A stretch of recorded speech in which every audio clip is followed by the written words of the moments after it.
अप्रैल के साथ ही नया वित्त वर्ष यानी कि फाइनेंशियल ईयर शुरू हो गया है। इसी के साथ टैक्स फाइलिंग का मौसम भी आ गया है।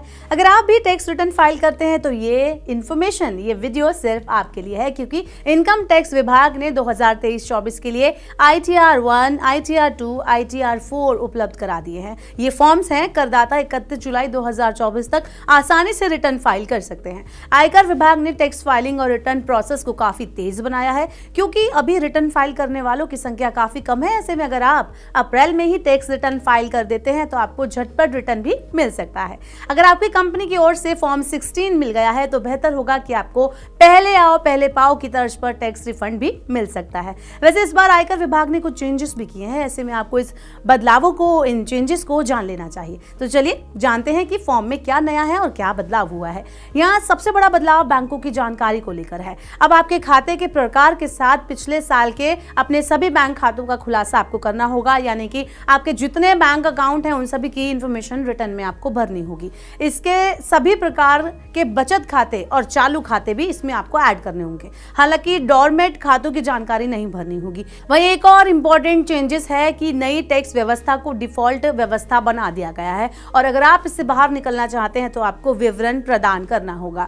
नए ITR फॉर्म 1 में कर व्यवस्था चुनने की जरूरत को शामिल किया गया है। वहीं ITR 4 में यानी कि ITR फॉर्म नंबर 4 में करदाताओं को नई टैक्स व्यवस्था से बाहर निकलने के लिए फॉर्म 10IEA दाखिल करना होगा। इसके अलावा नए ITR फॉर्म 1 और 4 में धारा 80 CCH के तहत कटौती क्लेम करने के लिए एक नया कॉलम जोड़ा गया है। वित्त अधिनियम 2023 में एक नई धारा 80 CCH जोड़ी गई है, जिसमें कहा गया है कि अग्निपथ योजना में नामांकित और अग्निवीर कॉपर्स फंड की सदस्यता लेने वाले या 1/11/2022 के बाद अग्निवीर कॉपर्स फंड में जमा की गई कुल राशि के लिए टैक्स छूट के लिए पात्र होंगे।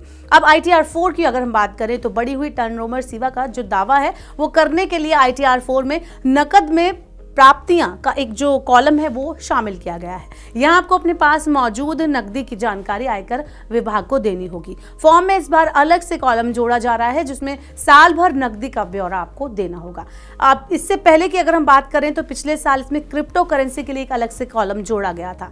अब मैं आपको बताती हूँ कि कौन सा फॉर्म किसके लिए होता है। तो ITR फाइल करते टाइम हर ITR फॉर्म का मकसद अलग अलग होता है, हर चीज के लिए अलग अलग फॉर्म है। सबसे पहले ITR 1 की मैं आपको जानकारी देती हूं। तो इसे सहज कहा जाता है। ये फॉर्म ऐसे निवासी व्यक्तियों के लिए है जिनकी कुल इनकम 50 लाख तक है, जिसमें वेतन, एक गृह संपत्ति और अन्य स्रोतों से इनकम शामिल होती है। वहीं ITR 2 की बात करें तो बिजनेस या प्रोफेशन से इनकम के बिना व्यक्ति और हिंदू अविभाजित परिवार को ITR फॉर्म नंबर 1 के लिए पात्र नहीं माना गया। इस फॉर्म का इस्तेमाल अगर आप करते हैं तो ITR 2 का इस्तेमाल उन व्यक्तियों या HUF द्वारा नहीं किया जा सकता जिनकी सालाना इनकम में बिजनेस या प्रोफेशनल इनकम शामिल है।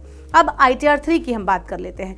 ITR 3 खास तौर पर बिजनेस या प्रोफेशनल इनकम वाले व्यक्तियों या फिर HUF के लिए तैयार किया गया है। इस फॉर्म का यूज उन लोगों को करना चाहिए जिनकी इनकम बिजनेस या प्रोफेशन के लाभ के तहत किसी पार्टनरशिप फर्म से ब्याज, वेतन, बोनस, कमीशन या पारिश्रमिक जैसे तत्व शामिल हैं।